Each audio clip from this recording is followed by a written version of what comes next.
And what's up, everyone? This is Jeff with another unboxing video today on my YouTube channel. So I'm glad to be getting another one rolled out here. Got all these pre-orders and stuff popping up.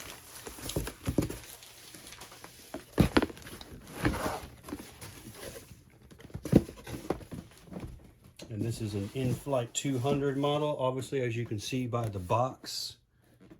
And this is a KLM 747, the Asia edition, so it's a special livery of the KLM 747, which I have seen this one at Chicago when I was departing there some years ago, and it was nice to kind of see the KLM Asia running a route that it doesn't normally run.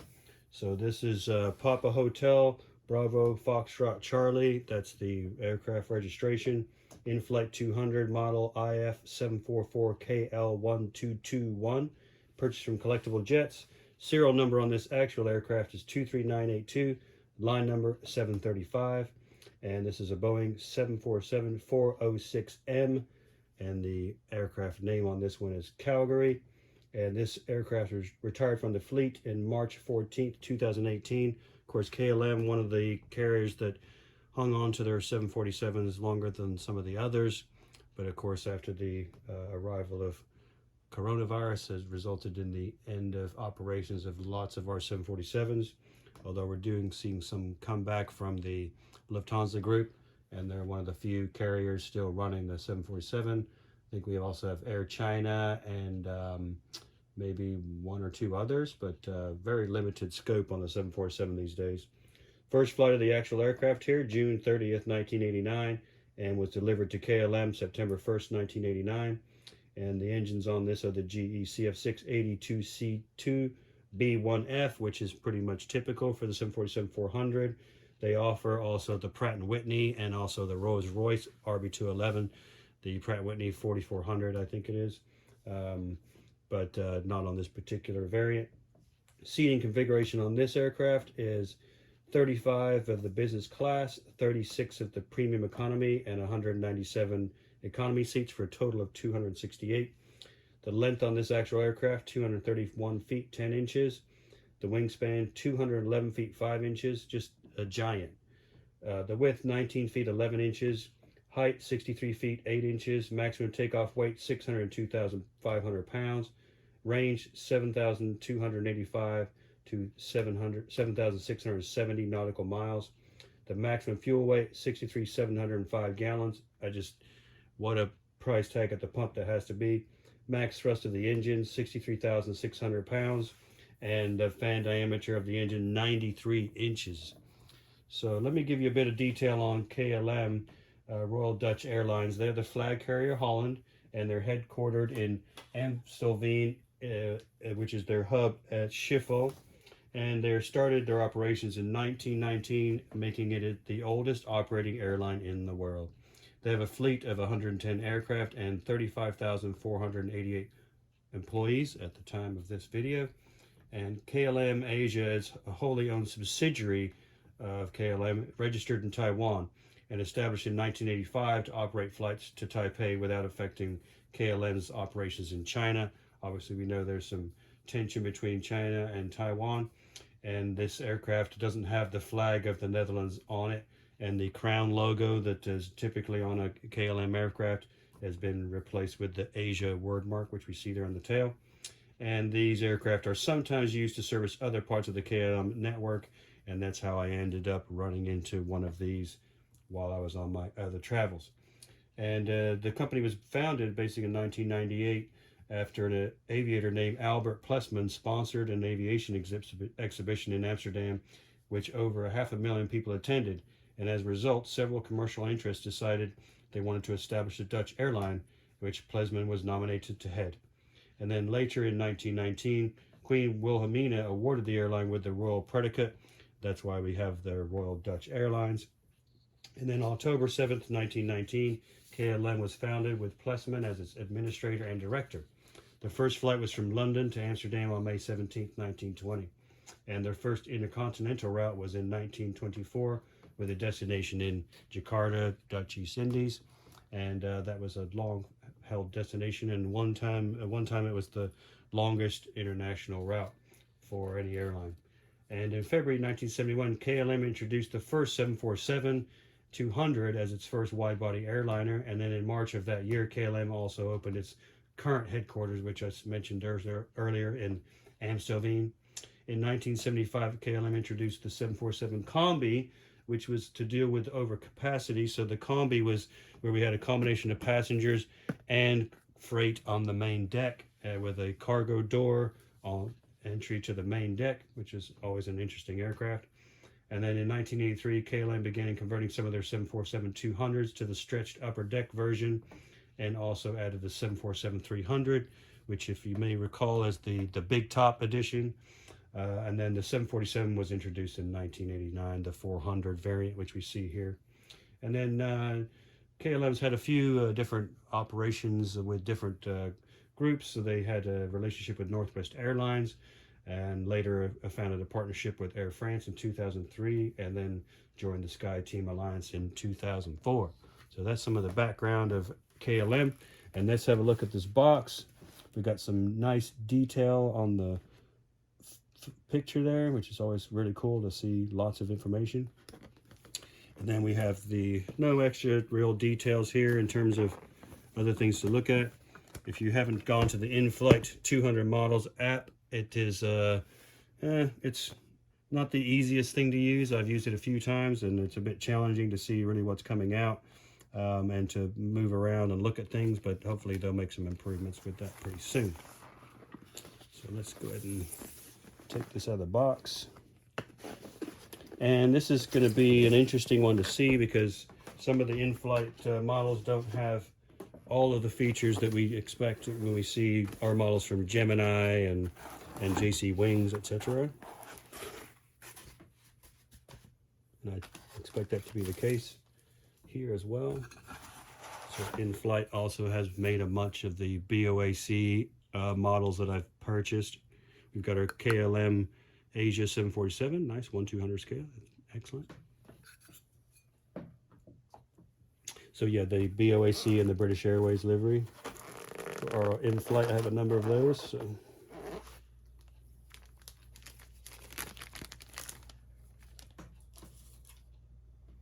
All right. Uh-oh, we've got a problem already. I see it. We got a busted gear. You can just see that it's totally busted off. So that's going to be a glue job. I guess that's one of the difficulties of having models that are in the package with the gear attached to them. So I haven't seen that before with any of the models with where the gear is not attached. So we'll deal with that when we get to it. So let's look on the port side of the aircraft. We got that beautiful Boeing 747-400. Those really characteristic Asia KLM colors, that light blue with the dark blue cheat line. We see our torpedo tubes and also a emergency cut line here.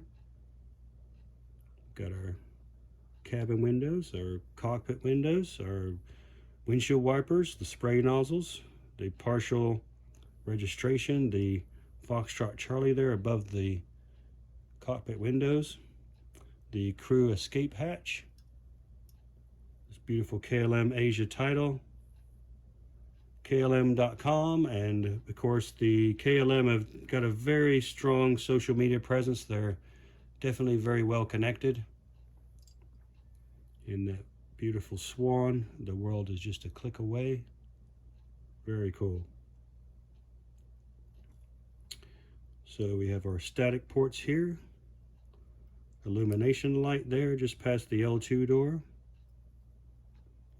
the L3 door, L4, and then this is the combi effect here. You can see the actual combi door. So I was mentioning earlier how these aircraft did a combination of the passenger and the freight. So you have the cargo door, and then you have this nice big, this is their drip edge basically, so that when the door is open, it's not, if it's raining, it's not all pouring into the aircraft. Then we have our PH-BFC, Papa Hotel, Bravo Foxtrot Charlie registration. And the KLM is known as the Flying Dutchman. We have a couple of illumination lights here. Horizontal stabilizer. That very nice KLM Aisa vertical stabilizer there. With the rudder rendering in 3D. See those grooves there? Then we've got our elevators, and they're also rendered in 3D as well. Tail illumination lights. The intake for the auxiliary power unit, that's dark square there. We've got the APU exhaust hole and the strobe. And it's really nicely done. It's a separate piece of metal, so it looks really true to life. Get a good close-up there, nice.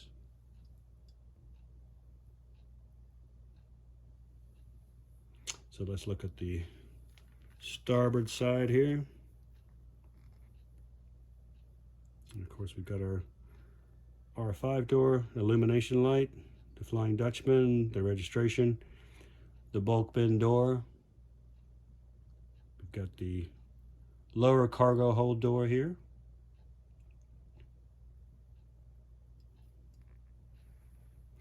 Nice shot of the KLM Aisa wingtip there.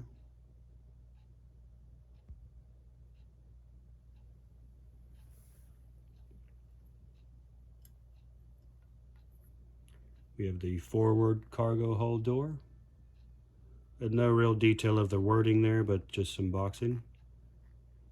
Static ports.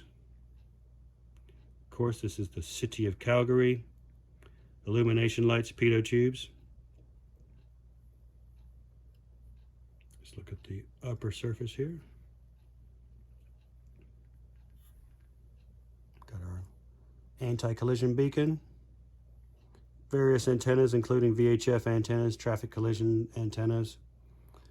Auto direction finder antennas here. Those are raised up so you can see they're in 3D. And then this is our Wi-Fi box here.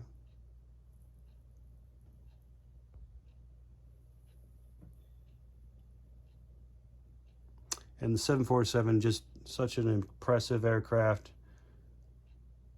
at any airport to see. Just, I miss them very much. I'm going to be flying Lufthansa here pretty soon in a couple weeks, and I'll be flying on the 747-8, which I've flown on a couple times before, so it'll be fun to do that.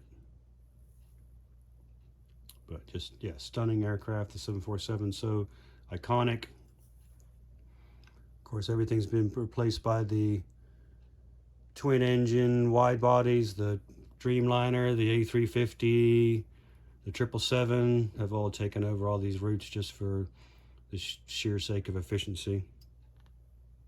Let's look at the underside of the aircraft. We've got our nose gear, turns, and we do have some jewel lighting there. You can kind of just see glimmering. And these are metal, so they're pretty well constructed, except for the wing gear on this one side. And the reality is that this aircraft, without that wing gear, could still land successfully because it's able to transmit so much of that extra weight over to the other gear. It's a little bit sloped on one side, but if you look at, there's a video, I can't remember which airline it was, but they had some gear issues where they had to land the aircraft with one of the gear up, or it didn't deploy. And but they had a successful landing. So we've got another VHF antenna here with the painted spiral on it. Got the NACA ducts. These are the intakes for air conditioning system. There's a drain right there, a drain cock. Then we have nice rendering of the exhaust for the ACU packs here. Anti-collision beacon, wing gear doors, body gear doors. Hole for the stand, another VHF antenna with the spiral, another drain, pressure release valves here, and then we have another drain on the very aft. So you can imagine anywhere you have a galley or something like that, you're going to have places for the liquid to drain. Nice rendering with the flap track fairing and the painted tips there. And nice job with the engines, the KLM on the outside there. Very cool. No real markings of the warnings for the engines, as in the keep back warnings for people on the ground, which usually you would see on the aircraft. We see our triple slotted Fowler flap. See the flapper on, the ailerons here, the flap into the outboard flap. Fuel tank drain valve is the small triangle, and then the actual air fuel dump valve is that little nozzle there. Let me see our nice wingtip device there again. And then of course we have the registration on the other side.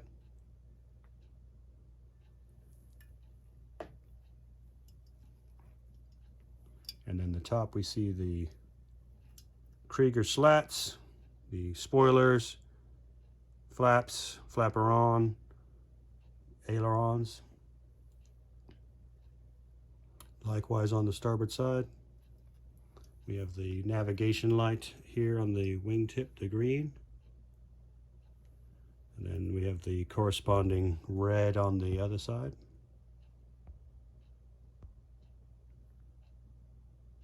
And then these would be matched with position lights on the rear portion of the wing, which would be basically a white flashing light. That tells other aircraft if this aircraft is approaching them or moving away from them. Let's line this nose gear up. Of course, the shock in the 747 goes towards the front or the forward part of the aircraft. Nice. Well, let's take this and see if we can get it on the stand and see if we can fix our gear problem.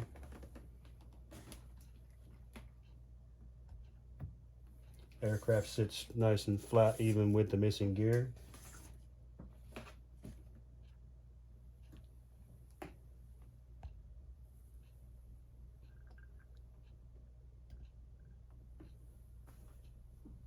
All right, let's check out the stand.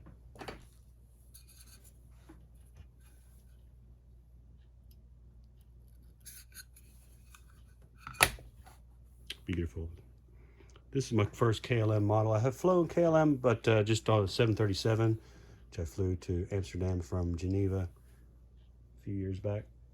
But the 747, just such an iconic aircraft, and I'm trying to collect as many of these as I can because they're all going away. And I'm sure that they're just going to continue to increase in value.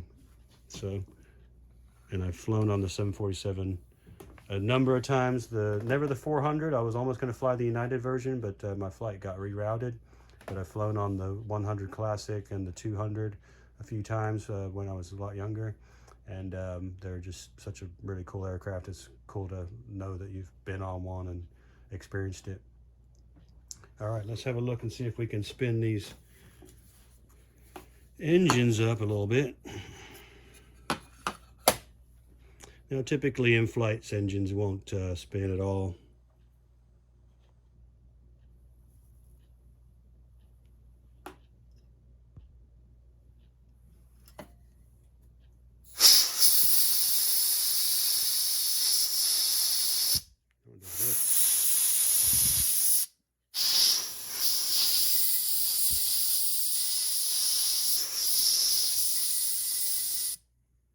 Pretty good.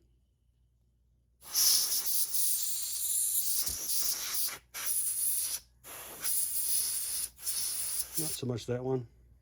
I think I'm almost out of air though.